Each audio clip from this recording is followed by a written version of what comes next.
Continuando con el capítulo 1 del curso, en este video vamos a revisar algunos aspectos constructivos de las máquinas eléctricas rotatorias. Estas máquinas tienen dos estructuras fundamentales, una denominada estator y la otra denominada rotor. Estator es aquella parte que está estacionaria del circuito magnético y está solamente fijada a la estructura de soporte, mientras que el rotor es la parte móvil, ¿ok?, o rotatoria del circuito magnético, y esta descansa sobre rodamiento de manera que pueda girar libremente en el interior del estator. El rotor está rígidamente conectado al eje de trabajo de la máquina, es decir, tanto rotor como eje forman una pieza, ¿ok?, que puede girar a una velocidad determinada.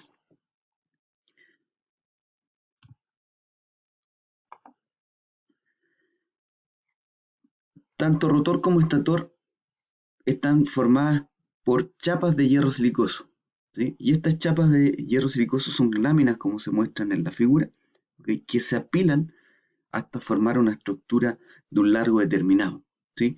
Las chapas pueden tener distintos espesores, distintas características o propiedades magnéticas, ¿ok? Y eso dependerá mucho del tipo de máquina y de el nivel de eficiencia de la máquina o la aplicación, etc.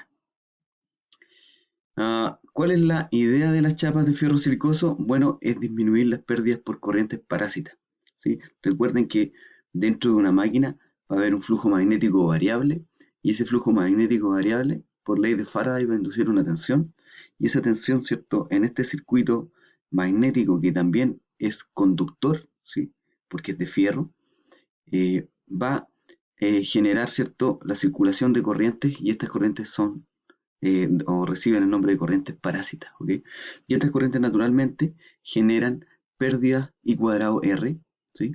La corriente al cuadrado por la resistencia del material, y por lo tanto esas pérdidas se transforman en calor, y eh, eso no es bueno desde el punto de vista de operación de la máquina, ¿sí? O sea, disminuye la eficiencia, hay que generar una estructura que permita evacuar el calor, o si no la máquina se va a sobrecalentar, etcétera, ¿sí? Entonces, ¿cuál es el objetivo de laminar la estructura de estator o rotor? Bueno, es disminuir las corrientes parásitas, ¿ok?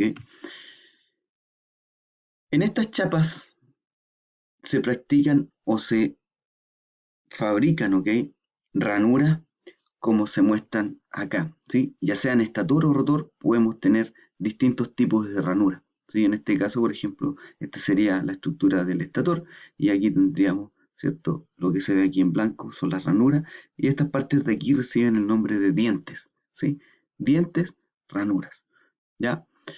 Y eso se ve mejor acá, ¿sí? Estos serían los dientes de estator, y estas serían las ranuras de estator. Y las ranuras, ¿cierto?, alojan los bobinados, en este caso, si esto es de estator, los bobinados de estator, y si es una estructura del rotor, entonces serían los bobinados del rotor, ¿ya? Ah, Además, algunas características constructivas, ¿cierto?, entre la bobina o el bobinado y la estructura de fierro, salvo en los rotores de las máquinas de inducción, ¿ok? Salvo en ese caso, hay una aislación, hay una pequeña capa de aislación entre el conductor y la estructura de fierro. Entonces aquí se pone una pequeña capa de aislación. ¿Y cuál es el objetivo de esa capa de aislación? Es aislar los conductores eléctricos de la estructura ah, del estator, ¿sí?, del fierro del estator. ¿Y por qué? Porque, bueno, ustedes aquí están conduciendo corriente, hay una tensión, ¿cierto?, en cada una de las hebras o en las bobinas de estator, y esa tensión, ¿ok?, que está a un potencial X, ¿sí?, es distinta de la tensión o el potencial de la estructura de rotor o estator, de la estructura de fierro, ¿sí? Y como hay una diferencia potencial, si es que yo no tengo una buena aislación, bueno, va a haber una circulación de corriente. Entonces la idea de esta eh, capa de aislación es aislar la bobina de la estructura de fierro. El problema es mucho más severo porque en general la estructura de estator o rotor, la parte de fierro de la máquina, está aterrizada, por lo tanto el potencial es cero. Entonces, si ustedes llegan a tener un contacto eléctrico entre las bobinas de la máquina que están en la ranura y la pieza de fierro que está a potencial cero, bueno, van a tener un cortocircuito dentro de la máquina y obviamente eso no lo queremos. Ahora bien, las ranuras de estator o rotor pueden tener distintas formas geométricas. Por ejemplo, en este caso mostramos una ranura abierta, en este caso hay una ranura semicerrada y en este caso hay una ranura completamente cerrada, ¿sí? Y cada ranura, cada geometría de ranura tiene su razón. Las razones son por un lado de la operación de la máquina, pero también por un lado del proceso de manufactura, ¿sí? Por ejemplo, cuando nosotros tenemos ranuras abiertas, es mucho más fácil poner los conductores dentro de la ranura, ¿sí? Pero el problema es que el flujo magnético ahora ve un camino de mayor reluctancia, ¿sí? Porque esto es aire y esto es fierro. En cambio aquí hay más fierro y el espacio de aire es menor. Entonces, dependiendo de la geometría de la ranura, vamos a tener distintas características de desempeño de la máquina o de comportamiento, del comportamiento electromagnético de la máquina, pero también distintas características del proceso de manufactura, ¿sí? Entonces, para hacer procesos más complejos o más simples, y eso va a depender derechamente del fabricante, ¿sí? En el caso de las ranuras cerradas, bueno, eh, la pregunta es cómo ponemos los conductores dentro de la ranura. Lo que pasa es que en general lo que llena una ranura cerrada es un material conductor, pero que está fundido. Entonces se inyecta en la ranura y una vez que se solidifica, ¿ok? Queda con la estructura de la cavidad, ¿sí? Entonces por eso se puede tener una estructura cerrada, ¿ok? Esta parte de aquí, que se llama cuña, la única función que tiene es sujetar la bobina. Ahora, si esa cuña se hace de algún material magnético, que puede ser un material magnético suave, ¿ok? Entonces, lo que busca esta cuña es, de alguna forma, producir el mismo efecto que lo que se tendría con las puntas de dientes, ¿sí? Si la cuña es de material aislante y no conductor magnético, entonces solamente cumple la función de sujetar la bobina. Entonces, aquí hay un resumen de un montón de formas de geometría de ranura, la de geometría la ranura abierta, semicerrada con forma trapezoidal, semicerrada con forma semicircular, semi cerrada con forma de óvalo, circular, etcétera, ¿sí? Cada una de estas geometrías va a producir un comportamiento distinto en el funcionamiento de la máquina. O sea, va a tener un efecto, por ejemplo, en la inductancia de dispersión, eh, la resistencia que tiene la ranura, eh, eso va a influir eh, en el rizado del torque desarrollado o la ondulación del torque desarrollado. También impacta en el factor de relleno porque si el proceso de manufactura es más sencillo, entonces yo de alguna forma podría acomodar mejor los conductores dentro de la ranura y podría tener más cobre dentro de la ranura. Eso quiere decir factor de relleno, está relacionado con el área disponible que yo tengo para alojar los conductores, cuánto de esa área disponible finalmente es lo que yo lleno con cobre y cuánto es lo que queda con espacio de aire, ¿sí? Es como un factor de aprovechamiento de la ranura, ¿sí? Esta ranura que se ven aquí es muy común encontrarla en los rotores de las máquinas de inducción, ¿sí? Por ejemplo, a veces se tiene una ranura de esta forma circular y abajo otra ranura circular, ¿sí? Por ahí se inyecta cobre o aluminio fundido y luego se solidifica y forma la estructura del rotor.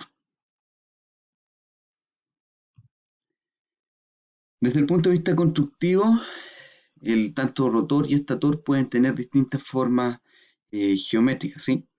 Entonces hay un caso en donde tenemos que tanto el estator y el rotor tienen una geometría cilíndrica, es decir, la superficie del estator y la superficie del rotor es cilíndrica o parece, aparenta un cilindro porque aquí recuerden que ahora están las ranuras, pero más o menos se ve como un cilindro, ¿ok? O sea, una superficie lisa, ¿ya? Y esto es típico, por ejemplo, de las máquinas de inducción o máquinas de imanes permanentes con imanes montados en la superficie, por ejemplo.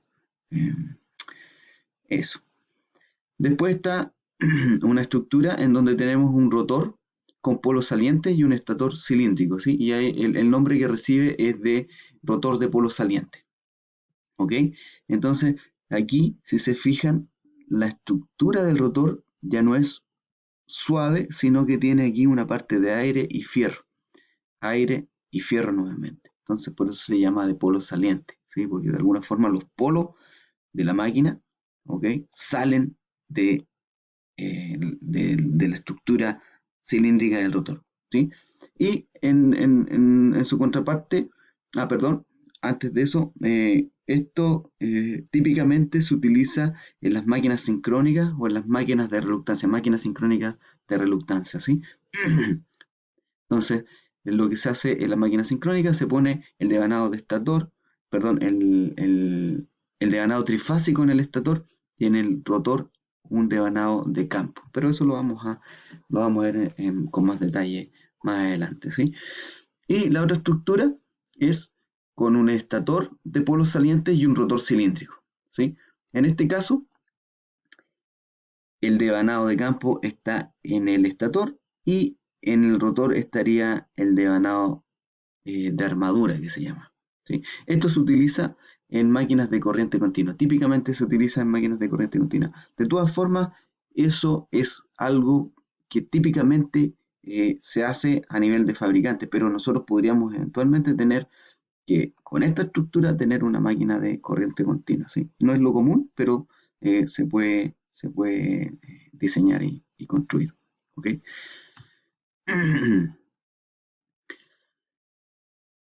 Algunas variables importantes a describir dentro de la máquina eléctrica está el paso polar, que denominamos tau P, ¿ok? Y el paso polar habla del ángulo que abarca un polo magnético dentro de la máquina, ¿sí? Puede ser en ángulo, ¿sí? O en grados, perdón, puede ser un ángulo en grados, o también puede ser una longitud, ¿cierto? Que en este caso sería la mitad del perímetro, ¿sí? Entonces, naturalmente, si queremos expresarlo en ángulo, podría ser el paso polar, serían 360 grados mecánico.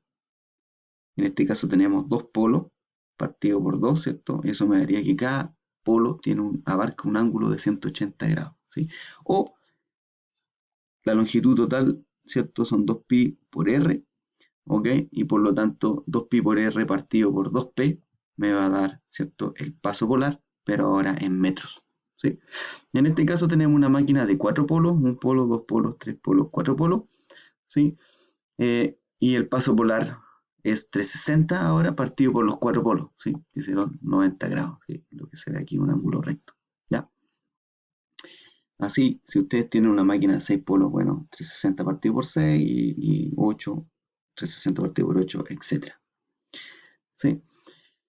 Bien, hay otra definición importante que se llama línea neutra interpolar, ¿ya? Y es la línea justo entre medio de los polos, ¿sí? Entonces, tenemos un polo, otro polo, y justo en la línea media, ¿ok? Entre los polos, ¿ok? Eso se llama línea neutra interpolar. Y es donde después vamos a ver cuando analicemos el flujo magnético, es donde el flujo magnético se hace cero, ¿ok? Al menos en la condición de vacío, ¿sí? Hay hartas cosas ahí que ustedes todavía no han visto, pero no siempre es así, y eso, por ejemplo, es un problema en las máquinas de corriente continua, perdón, y eso se llama efecto reacción de armadura, ¿sí? O se debe al efecto reacción de armadura, pero eso lo vamos a ver en la unidad de máquina de corriente continua. Ya.